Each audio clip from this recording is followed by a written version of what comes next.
আসসালামু আলাইকুম। বৃহস্পতিবার রজনী নতুন একটা ধাপ নিয়ে আসছে, নতুন একটা ইমেলের মাধ্যমে। তার আগে বলে রাখা ভালো, আমাদের ইমেল করতে টাইপ করুন ROHOSOMOY@gmail.com আর পাঠিয়ে দিন আপনার ঘটে যাওয়া রহস্যময় সময়ের গল্প। তবে আর কথা না বাড়িয়ে চলুন ইমেলে যাওয়া যাক। সময় তখন 2007 এর কথা।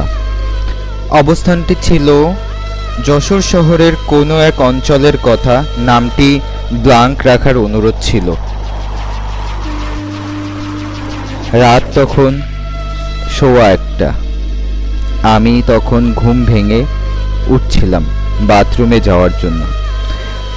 বলা ভালো যে আমাদের বাসার চারপাশে নারিকেল গাছ ও বাগান ছিল, আর ওই বাগানের একটি অনেক বছর পুরাতন কবর ছিল।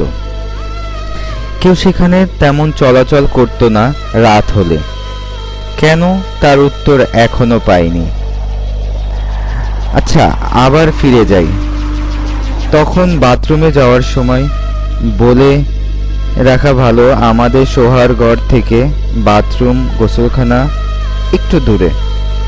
ওই রাতে যখন আমি বাথরুমে যাচ্ছিলাম, তখন বাগান থেকে কিছু অস্বাভাবিক শব্দ শুনতে পেলাম। আমি ওসবের দিকে নজর না দিয়ে বাথরুমের দিকে হাঁটতে শুরু করলাম। বাথরুমে যাওয়ার সময় আমার শরীরটা কেমন জানি ভারী হয়ে আসছিল। তাড়াহুড়া করে বাথরুম সেরে যখন বের হব, ঠিক তখনই বাগানের দিকে চোখ পড়ল। আমি যা দেখলাম তা মুখে বলে প্রকাশ করতে পারবো না। এতটা নির্বাক হয়ে গিয়েছিলাম দেখার পর। দেখলাম একটা গলা কাটা মাথা দিয়ে রক্ত টপ টপ করে মাটিতে পড়ছে আর অগ্নি দ্বারা প্রবাহিত হচ্ছে। আর সে আমাকে ডেকে বলছে, মানে নাম ধরে ডাকছে, তোর ওইখানে অনেক আগে আসার কথা, কেন আসছিস না? আমি প্রতি রাতে তোর জন্য অপেক্ষায় থাকি। ওই দেখার পর আমার আর কথা বলার অনুভূতি জাগলো না। আমি কোনো কিছু না চিন্তা করে দৌড়াতে শুরু করলাম।